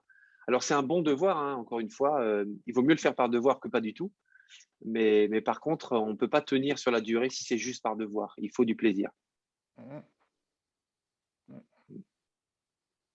Alors moi, personnellement, je suis passée de la zélée de la Bible à l'inintéressée. Et donc, j'étais plus intéressée par des romans. Donc, je pouvais faire des nuits blanches pour des romans et pas pour la Bible. Et là, je me suis dit, il y a peut-être un problème. Et en fait, ce qu'il a fallu, c'est que je revienne à Dieu et que Mm. je fasse connaissance avec le Saint-Esprit. Mm. Et c'est ça qui m'a donné la soif. C'est lui qui m'a donné la soif. Et je n'aurais pas eu cette soif sans lui, clairement. Et donc, voilà, faim et soif, clairement, de sa parole. Et du coup, je suis un dévotionnel. C'est un cahier, voilà, avec voilà, un passage qu'on doit lire tous les matins et un petit texte aussi, un commentaire. Et à la fin de ce dévotionnel, il y a un découpage, en fait, d'un an pour la lecture de la Bible, du début jusqu'à la fin. Donc, le découpage est déjà fait. Moi, j'ai plus qu'à lire le matin, le soir. Donc, je sais que pendant un an, je vais lire la Bible. Enfin, j'ai commencé. Je lis la Bible jusqu'à, voilà, de la Genèse à l'Apocalypse. Donc, ça, c'est mon découpage. Et ponctuellement, je ne m'interdis pas de lire un livre comme ça quand j'ai envie. Par exemple, quand je regarde un film, là, j'ai regardé le film, je ne sais plus, l'apôtre, je ne sais plus, c'était sur Paul. Et du coup, ce film m'a donné envie de me replonger dans les actes que j'ai complètement oublié. Et je voulais vérifier, en fait, s'il y avait des incohérences. Et donc, du coup, je me suis plongée dans les actes. Voilà, j'ai lu les actes. Je crois que ouais, je l'ai lu en 2 jours. Et puis aussi, voilà, des livres que j'aime bien lire. L'Apocalypse que j'ai lu je ne sais combien de fois. Et puis voilà. Super, merci beaucoup. En fait, ce que je trouve formidable aussi, c'est que on peut, un peu comme je sais pas, un peu comme, vous savez, quand on a le frigo plein de choses, il y a des fois, on a envie de manger certaines choses et pas d'autres. Et d'autres fois, on n'a plus envie de manger certaines choses, mais on a envie d'en manger d'autres. Et je trouve qu'avec la Bible, ce qui est formidable, c'est qu'on peut être à l'écoute aussi de ce que l'Esprit, l'appétit que le Saint-Esprit met sur notre cœur. Comme tu disais, Floriane, l'Apocalypse que tu as lu plusieurs fois, il y a des moments où on dévore et on est passionné et on a vraiment envie, alors que peut-être précédemment, ce même livre ne nous attirait pas du tout. Mais quand on est prêt, c'est comme quand on a l'appétit, en fait. Je crois que c'est le Saint-Esprit qui nous donne cet appétit. Quand on a l'appétit de lire certaines choses, mais on le lit, on le dévore, on le lit avec plaisir. Moi, j'ai vécu ça dernièrement avec Ésaïe. J'ai relu Ésaïe, je l'avais déjà lu plusieurs fois, mais là, dernièrement, j'avais tellement envie de lire Ésaïe qu'à la fin, je lisais doucement parce que j'avais pas envie d'arriver au dernier chapitre, quoi. Donc, même si je connaissais déjà le dernier chapitre, mais sur l'instant, j'étais vraiment en plaisir, en grand plaisir de lire Ésaïe. C'est pareil, voilà, pour d'autres livres. Les Rois, dernièrement, j'ai relu Les Rois, 1 roi, 2 rois, parce que dans mon plan de lecture, en fait, on lit par exemple un chapitre des Rois et après on lit l'équivalent, enfin l'équivalent en tout cas des passages correspondants dans les évangiles, etc. Et j'avais pas envie de lire l'évangile, parce que l'évangile, j'aime l'évangile évidemment, je l'ai lu plein de fois, mais j'avais envie de continuer dans les Rois. Eh ben en fait, j'ai pas lu dans mon plan les évangiles, mais je suis resté dans les Rois. Et j'ai compris de nouvelles choses par rapport à Salomon, par exemple. Et du coup, j'étais béni autrement à travers la vie de Salomon. Et donc, voilà, c'est pour montrer que c'est vraiment extraordinaire. On a un livre qui est quand même épais, où on a tellement de diversité qu'à l'écoute du Saint-Esprit, on peut aussi se laisser orienter et prendre vraiment du plaisir dans la lecture d'un livre plutôt que dans un autre. Et ça, c'est grand. En tout cas, merci pour vos témoignages parce que ça nous encourage beaucoup les uns les autres de voir comment les autres font. Et c'est ça la force vraiment de ce qu'on vit le vendredi soir, de ce qu'on vit dans les groupes de maison, de ce qu'on vit au culte. C'est d'avoir ces occasions de témoigner. Moi, j'étais béni par les témoignages dimanche dernier aussi au culte, où on a pu vraiment s'encourager, être à l'écoute de la diversité, de la créativité de Dieu aussi en nous.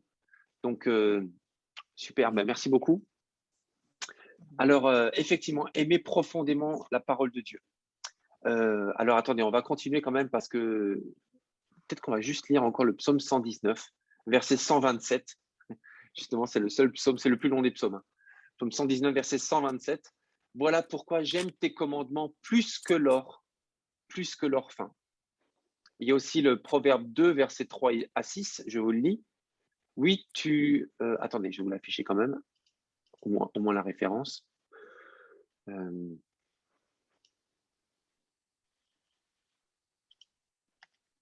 Voilà, au moins je vous mets la référence. Voilà, Proverbe 2, verset 3 à 6. Oui, si tu appelles la sagesse et si tu élèves ta voix vers l'intelligence, si tu la cherches comme l'argent et si tu la poursuis comme un trésor, alors tu comprendras ce qu'est la crainte de l'Éternel et tu trouveras la connaissance de Dieu. La sagesse, si tu élèves la voix, si tu la cherches comme l'argent et si tu la poursuis comme un trésor. Il y a quelque chose de fort dans cette illustration, c'est que l'argent, l'or, enfin tous les métaux précieux et un trésor, en fait, on doit creuser pour les trouver. On doit creuser pour l'exhumer et pour trouver la valeur du texte biblique, des fois, on doit creuser, on doit insister, on doit persévérer. Et je ne sais pas si vous avez déjà vécu ça, mais moi, je l'ai vécu plusieurs fois. Des moments où je lis la Bible, je lis 5 versets, 10, 15, 20 versets, puis c'est comme si ça ne me parle pas vraiment, en fait. Il ne se passe rien. Il se passe rien entre moi et la parole. Je la lis, le texte ne m'illumine pas, ne m'éclaire pas sur l'instant. Et il faut que je continue encore. Et c'est des fois seulement au bout d'un deuxième chapitre, troisième chapitre, que j'ai comme vécu quelque chose de fort avec Dieu. Il a fallu que je creuse, il a fallu que j'insiste. Et c'est pas venu tout de suite. Alors que d'autres fois, des fois, je commence un chapitre, au deuxième verset, je m'arrête, parce que c'est comme si je pouvais pas continuer tellement il y avait quelque chose de profond à ruminer avec ce deuxième verset. Alors que d'autres fois, ça arrive qu'au deuxième chapitre. Je sais pas, ça vous est déjà arrivé aussi ou pas? Je ne me rappelle pas. Oui. En fait, c'est l'idée de creuser, quoi. C'est un trésor. Et parfois, on trouve, des fois, l'or, on le trouve dans une bijouterie. Avant de la trouver dans une bijouterie, il faut creuser, quoi. Pour trouver ce métal précieux, il faut le traiter, il faut le travailler, tout simplement. Il faut comment on appelle ça, le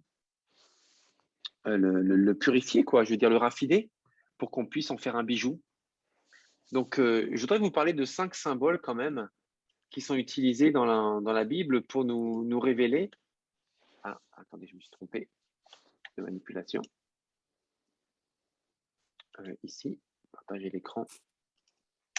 Voilà. J'aimerais vous parler de 5 symboles qui illustrent ce qu'est la Bible. Une semence, une épée, une nourriture, un feu et un marteau et un miroir. En fait, il y a plusieurs passages dans la Bible qui nous expliquent que la Bible, c'est ça.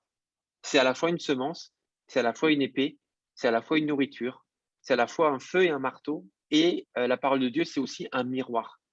Alors, j'avais prévu de partager en petits groupes, enfin là, en 2 petits groupes, pour qu'on puisse chercher les passages correspondants.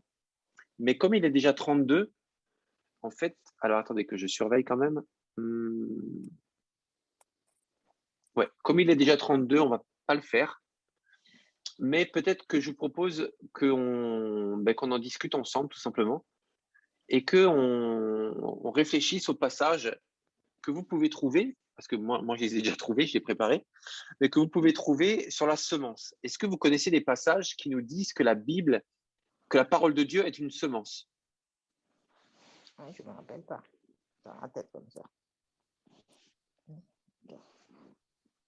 C'est pas dans la parabole du semeur? Ou non? Je vais chercher. Ah, j'ai pas la. Oui. Ah, si. C'est dans Luc. Oui, tout à fait. Tu peux chercher la référence? Oui. Ok, quelqu'un d'autre a une autre référence? C'est peut-être Marc 4. Dans Marc 4. Oui, Marc 4. Oui. Et, parle. ah oui, tu parles de la parabole du semeur? Oui, c'est ça. 4,31.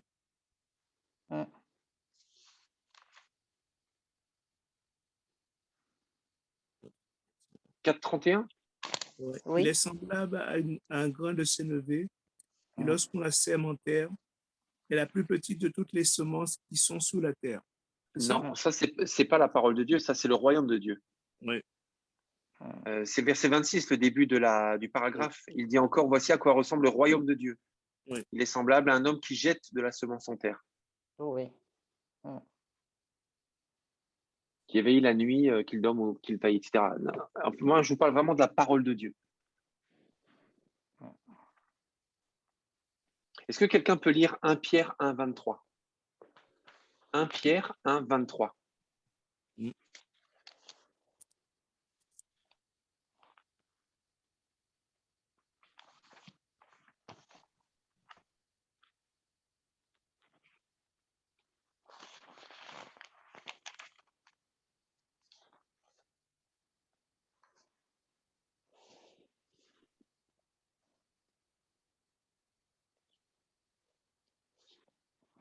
1 Pierre 1, 23.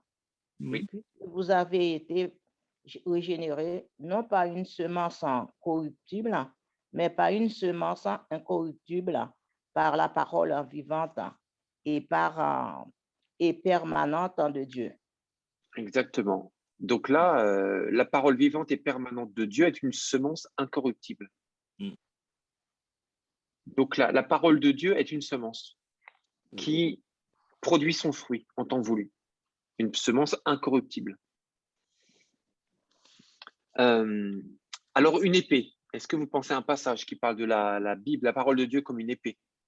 C'est hébreu, ça. Éphésiens, Oui, Hébreu, exact, ouais. C'est hébreu, ça. Éphésiens aussi. Hébreu 4, 12. Jean-Yves, si tu peux lire.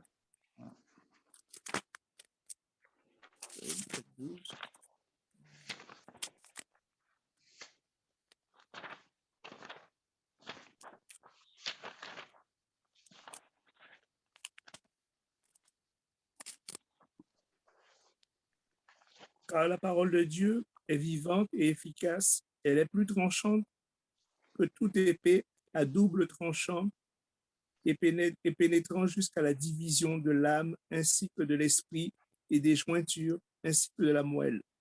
Elle juge les dispositions et les pensées du cœur. C'est ça. Elle est comme une épée à deux tranchants. Mm. Exactement. Il y a aussi l'armure du chrétien. Éphésiens 6, 17. Faites aussi bon accueil au casque du salut et à l'épée de l'esprit. L'épée de l'esprit, c'est-à-dire la parole de Dieu. Donc la parole de Dieu, c'est l'épée de l'esprit. Une nourriture. Est-ce que vous pensez à un passage de la Bible où il est clairement dit que la parole de Dieu est une nourriture? Quand Jésus dit ma nourriture est de faire la volonté de Dieu, non, c'est la volonté de Dieu. Non, pas ce texte, mais un autre que vous connaissez sans doute bien aussi. Il y a Jean 6 aussi qui a parlé, je pense, qui a parlé de la nourriture. Jean 6 qui a parlé du pain. Pardon, oui, je crois ça. Je cherche pour voir si vraiment Jean 6, je ne me rappelle pas, Jean 6. Je crois Jean 6 a parlé du pain, de la parole. Quand il a parlé avec les disciples de prendre du pain pour ne pas, il croyait que c'était du pain, vraiment du pain naturel, du Ah oui, pain oui. J'ai normal. une nourriture que vous ne connaissez pas. C'est pas ça? Quand il est avec la Samaritaine? C'est Jean 4? Non, Non, il c'est y pas a ça? Jean 6 qui a parlé aussi. Qui a parlé, je ne m'appelle pas les versets, je suis en train de chercher les versets. Jean 6 qui a parlé du pain. Oui, Jésus est le pain de vie. Quand il dit qu'il est le pain de vie, c'est pas ça? Voilà, qu'il est des pains de vie. Je sais, c'est Jean 6, je ne me rappelle pas. Ah, voilà, c'est Jean 6, verset 26. Je vais voir, pour voir. Jésus leur dit, en vérité, je vous le dis, vous me cherchez non parce que vous avez vu des miracles, mais parce que vous avez mangé des pains. Non, c'est pas ça. Et que Non, parce que là, il parle de la multiplication des pains. Ils ont mangé le pain lors de la multiplication. Ouais. Travailler non pour la nourriture qui périt, mais pour celle qui subsiste pour la vie éternelle. Et pardon, c'est aussi dans la nourriture, non? Oui, de la nourriture, mais c'est pas clairement dit que c'est la parole de Dieu. C'est le royaume de Dieu, là encore, tu vois. Il parle, c'est un symbole pour parler de ce qui nourrit, de ce qui nourrit pas. Mais par contre, il y a un passage que vous connaissez bien quand même, Jésus dans le désert. Oui, Rappelez-vous?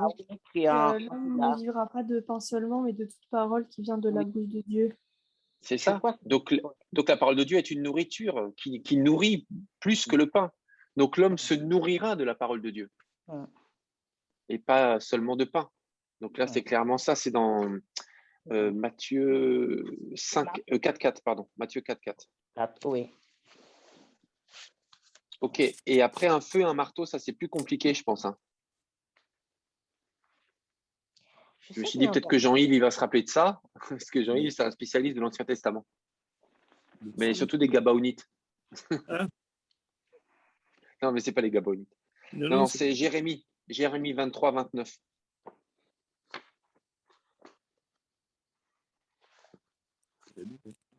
D'ailleurs, tu peux lire, Jean-Yves, s'il te plaît, Jérémie 23, 29.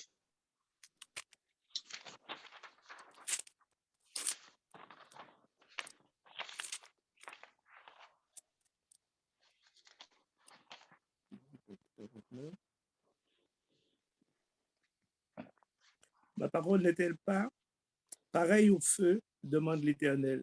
N'est-elle pas comme un marteau qui brise le roc? C'est ça. Donc là, clairement, vraiment, Dieu rappelle que parfois, il est obligé d'utiliser un marteau et que sa parole fait l'effet d'un marteau qui brise la roche, qui peut briser les cœurs les plus durs, qui peut briser vraiment les résistances. Donc par sa parole qui convainc, qui percute. Donc en fait, chacune de ces images dit quelque chose sur la parole de Dieu. C'est ça qui est puissant vraiment. Je vous remets l'image. Donc là aussi, je pourrais mettre aussi mes notes sous la vidéo, les notes de ce soir. Donc clairement, la Bible, la parole de Dieu. C'est pas la Bible en soi, parce que justement, ces textes, c'est l'Ancien Testament, c'est le Nouveau Testament, c'est quand Dieu parle, quoi. Mais comme on dit aussi que la Bible, c'est la parole de Dieu, et qu'on l'a vu que c'est le cas, eh bien, on peut le dire pour la Bible. Donc la parole de Dieu est une semence, la parole de Dieu est une épée, c'est une nourriture, c'est un feu et un marteau, et c'est aussi un miroir. Est-ce que quelqu'un pense à un passage? Moi, j'ai pas la référence, mais je pense à un passage où Jésus dit l'homme qui écoute ses paroles et ne les met pas en pratique est semblable à un homme qui se regarde dans un miroir et qui oublie Son visage. aussitôt à quoi il ressemblait. Enfin, je paraphrase un peu, mais Non, c'est exactement ça. Là, c'est Ok. quasiment du par cœur, bravo, c'est ça. C'est Ouais. juste pas Jésus qui l'a dit, c'est Jacques. Et dans Jacques, Ah bon? Ouais. J'étais persuadée que Mais ça c'était fait Jésus. rien. Ok. Non, mais c'est tout comme, hein. C'est tout comme. Donc, non, c'est Jacques, mais par contre, tu l'as très, très bien cité. C'est Jacques 1, versets 23 à 25. Donc, on ne va pas le relire, hein, parce que tu l'as dit quasiment mot pour mot. Donc, mais c'est exactement ça. Et c'est intéressant d'ailleurs, parce que on peut se poser la question, qui parmi nous se regarde dans un miroir tous les jours, au moins une fois par jour? On pourrait lever la main quand même, hein. Même des fois dans les rues, devant les vitrines, pour voir si tout est OK, pour voir si on a du style, si on a la classe. Donc, on se regarde. On regarde son reflet, on regarde si tout est en place. Donc, on aime faire ça. Enfin, on aime faire ça. On pense que c'est important de le faire. Et on le fait tous les jours, parfois plusieurs fois par jour. Et là aussi, clairement, Jacques dit que c'est ce qu'on fait en lisant la Bible. Eh bien, on se voit nous-mêmes, tel que l'on est, quand on a un cœur disposé, bien sûr, et humble. Eh bien, on se voit tel qu'on est. Donc, je disais tout à l'heure que 4 choses sont nécessaires pour vivre l'illumination de la parole de Dieu. La première, c'était aimer profondément la parole de Dieu, on vient de le voir. Là, je vais avancer plus vite. La deuxième, c'est comprendre spirituellement la parole de Dieu. Ça veut dire, c'est quoi, qu'est-ce que Dieu cherche à dire? Donc, il y a la première lecture, bien sûr. Donc, ça demande une démarche sérieuse pour comprendre le texte, qui parle à qui, pourquoi, dans quel but, le contexte, toujours très, très important. Donc, comprendre spirituellement la parole de Dieu, eh bien, c'est aussi accepter que c'est le Saint-Esprit qui nous rend capables de comprendre la Bible à la manière de Dieu. Donc, il y a un travail intellectuel à faire pour extraire les métaux précieux du sol. Rappelez-vous, il y a un travail à fournir, mais qu'est-ce qui donne la valeur à la parole de Dieu et qui nous aide à comprendre le sens? Mais c'est le Saint-Esprit, parce que c'est lui qui est l'auteur de la parole, c'est lui qui a inspiré les écrivains, et c'est lui qui inspire le lecteur aussi à comprendre le sens de Dieu. Donc 1 Corinthiens 2, 12 à 15, je vous le lis. Or, nous n'avons pas reçu l'esprit du monde, mais l'esprit qui vient de Dieu, afin de connaître les bienfaits que Dieu nous a donnés par sa grâce. Et nous en parlons non avec les paroles qu'enseigne la sagesse humaine, mais avec celles qu'enseigne l'esprit. Donc c'est l'esprit qui nous rend capables de comprendre la Bible à la manière de Dieu. Et c'est l'esprit aussi qui me rend responsable de comprendre la Bible à la manière de Dieu. Donc ça veut dire que je suis capable par l'esprit de comprendre la parole de Dieu, mais l'esprit me rend responsable. Ça veut dire que je dois tout mettre en œuvre pour comprendre la parole de Dieu. Ça veut dire que je dois chercher, tout simplement. Chercher, prier, Seigneur, qu'est-ce que tu veux dire? Qu'est-ce que tu veux dire? Qu'est-ce que ça veut dire? Rappelez-vous quand on a étudié l'Apocalypse. Qu'est-ce que ça veut dire d'abord dans son premier contexte? Et qu'est-ce que tu veux me dire aujourd'hui? Donc, ça demande un travail. Donc, je suis responsable de comprendre la Bible à la manière de Dieu. Donc, ça, c'est deuxièmement. Donc, premièrement, c'était aimer profondément la parole de Dieu pour vivre l'illumination de la parole. Deuxièmement, comprendre spirituellement la parole de Dieu. Troisièmement, nous en tenir à la précision de la parole de Dieu. Alors là, on va lire 2 Timothée 2,15. Louise, je ne sais pas si tu peux lire le texte, tu es disponible, mais je voudrais bien que tu le fasses. Ok, 2 Timothée 2,15.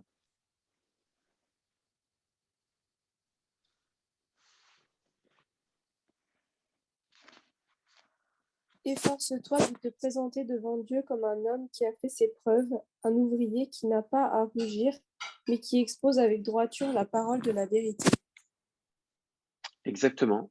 Donc, il y a vraiment un travail à fournir pour comprendre les Écritures. C'est pour ça que on a besoin vraiment de creuser la parole, de l'aimer, de la chérir, de comprendre, de chercher à comprendre la parole, d'étudier la parole avec des guides d'études, avec une Bible d'études, d'écouter des enseignements sur la parole de Dieu, d'écouter des experts sur des domaines précis de la parole de Dieu. On a vraiment besoin de fournir un travail pour comprendre les Écritures. Et d'ailleurs, sous la vidéo, là, quand elle sera sur YouTube, je vais vous donner en téléchargement gratuit un moyen avec 7 règles pour bien étudier la parole de Dieu. Donc, 7 règles simples à mettre en place, une sorte de protocole pour bien étudier correctement la parole de Dieu.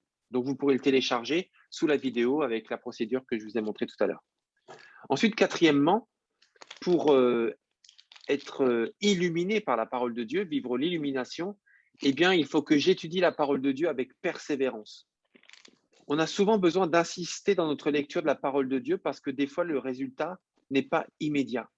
Et j'aimerais vous donner cette citation d'ailleurs d'un auteur que j'ai trouvé. Donc, est-ce que Floriane, tu pourrais nous lire la citation que je viens d'afficher, s'il te plaît? Le psaume 19, 10 dit que la parole est plus douce que le miel, mais ce n'est pas toujours si évident. En fait, il y a 3 catégories principales d'étudiants de la Bible. Il y a la catégorie huile de foie de morue. Pour eux, la parole est amère, burk, mais elle est bonne pour leur santé. Puis, il y a la catégorie céréales. Pour eux, la parole de Dieu est nourrissante, mais elle est un peu sèche dans la gorge. Mais la 3e catégorie, c'est la fraise à la crème. Dans cette catégorie, les gens n'en ont jamais assez. Comment ont-ils acquis ce goût de la parole de Dieu? En s'en faisant une fête. Ils ont cultivé un appétit insatiable pour les vérités spirituelles.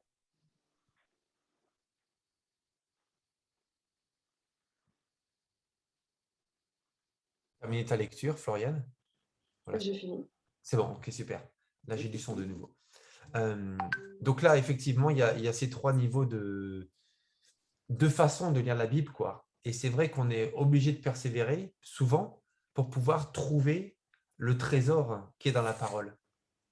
Donc, comment ont-ils acquis ce goût de la parole de Dieu? Tu l'as lu, Floriane, en s'en faisant une fête.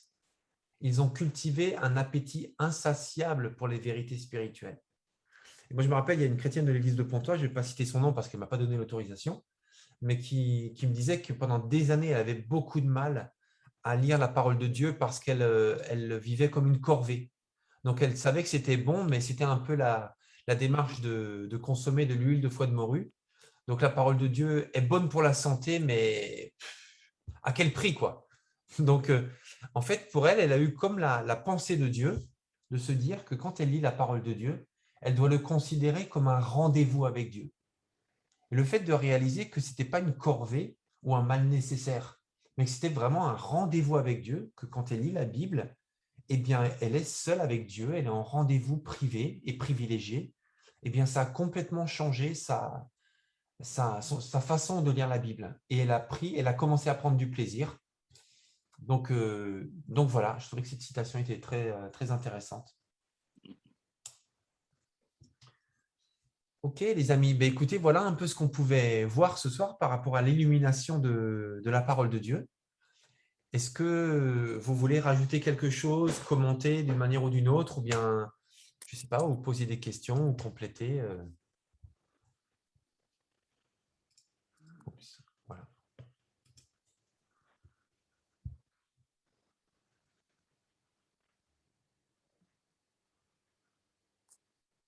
Ah, c'était très intéressant.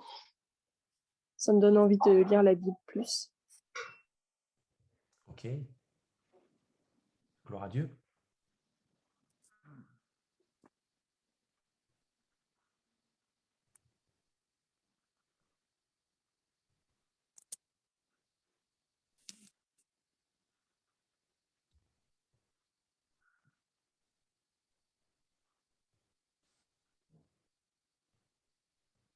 En fait, je trouve que ce qui encourage beaucoup, ce qui m'encourage moi, ce qui encourage d'autres, hein, en tout cas c'est ce qu'on m'a dit, eh bien, à prendre plaisir avec la parole de Dieu, c'est aussi quand on partage, quand on discute de ce qui nous a fait du bien. Mais pas dans la forme enseignement ou bien dans le style, voilà, ben, voilà, je vais te donner un passage pour toi, même s'il y a un moment pour ça, mais vraiment dans le sens de conversation, discuter avec des amis chrétiens. Tiens, voilà, cette semaine, j'ai vraiment été béni par ça, ça m'a vraiment touché, encouragé pour ça, au téléphone, à l'oral, à l'écrit. Et toi, qu'est-ce que tu en penses? Ou voilà, est-ce que toi, il y a un passage aussi qui t'a vraiment fait du bien cette semaine? Ça encourage vraiment à discuter, à échanger et à se nourrir réciproquement de la parole de Dieu. Donc, j'aimerais vraiment vous encourager à le faire aussi librement avec moi, hein. N'hésitez pas à m'appeler, n'hésitez pas aussi à m'écrire et à me dire, voilà, j'ai été béni par ça, je voulais te le partager et moi, je me régale d'avance, hein.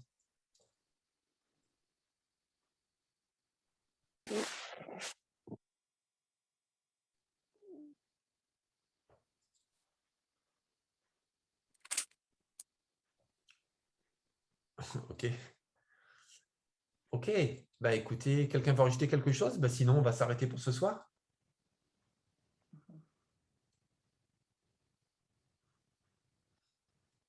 OK. Bah, écoutez, j'aimerais aussi vous encourager vraiment à inviter autour de vous, notamment dans l'Église, nos frères et sœurs à se connecter aux études bibliques pour qu'on soit tous nourris ensemble, encouragés ensemble et qu'on progresse ensemble et qu'on puisse, comme ce soir, s'encourager par nos témoignages ensemble. Et j'aimerais vraiment, vraiment, si ce n'est pas le cas encore, vous encourager à vous joindre à un groupe de maison. Parce que c'est le but du groupe de maison, c'est vraiment exactement ce qu'on a fait ce soir. Et on a besoin les uns des autres et on ne va pas grandir dans la pleine volonté de Dieu sans groupe de maison. Ça, c'est sûr. Parce que si on reste dans notre coin, on va grandir pour soi, mais ce n'est pas seulement ça que Dieu attend de nous. Il attend de nous qu'on grandisse en groupe. Donc, je veux vraiment, vraiment vous encourager, vous pousser, vous stimuler à rejoindre un groupe de maison. Ça, c'est sûr. Donc, voilà, on va s'arrêter avec ça ce soir. Écoutez, est-ce qu'on peut prier pour terminer? Est-ce que, ma sœur Floriane, est-ce que tu pourrais tout simplement prier en clôture de ce temps de partage, de ce temps d'étude et te laisser simplement conduire dans ta prière? Oh, Seigneur, je te remercie pour ce moment de partage. Voilà, je te remercie pour ces échanges. Je te remercie, mon Dieu, mon roi, pour tout ce que Philippe nous a apporté. Voilà. Merci, Seigneur, pour les personnes qui ont été bénies, pour celles qui ont été encouragées aussi. Voilà. Je prie, mon Dieu, mon roi, pour que tu touches les cœurs des personnes qui sont insensibles, en fait, à ta parole, pour telle ou telle raison. Voilà, tu connais les cœurs, tu connais les pensées, tu connais les histoires de chacun et chacune. Et tu sais comment parler, voilà, de manière sur mesure, en fait. Voilà, comme tu connais chaque personne sur le bout des doigts. Et vraiment, voilà, Saint-Esprit, je prie vraiment pour que ce soit toi, en fait, qui agisse pleinement. Parce que toi, tu agis avec douceur. Voilà. Tu ne forces pas. Tu prends le temps. et tu fais les choses à la perfection. Donc, je prie vraiment, mon Dieu, mon roi, que ce soit toi, en fait, qui agisse. Je prie pour qu'on se laisse, en fait, porter par toi et qu'on te fasse pleinement confiance et qu'on se rende compte, finalement, qu'on est dépendant de toi et que peu importe le savoir qu'on pense avoir acquis depuis des années, en fait, Seigneur, avec toi, c'est un perpétuel apprentissage. Et c'est toujours toi, en fait, qui est notre lampe. Et je prie, Seigneur, mon Dieu, mon roi, pour que soit toujours illuminé par toi, que l'on ait cette soif, que l'on ait cette faim. Et même si elle s'éteint, je prie, Seigneur, que tu la rallumes, parce que c'est toi qui renouvelles toutes choses à la perfection. Donc voilà. Voilà, je bénis chaque personne de ce groupe. Je bénis Philippe, voilà, qui nous a conduits dans ce moment d'échange, d'études bibliques vraiment très intéressantes. Et je bénis toutes les personnes qui regarderont la vidéo par la suite. Au nom puissant de Jésus, je te prie.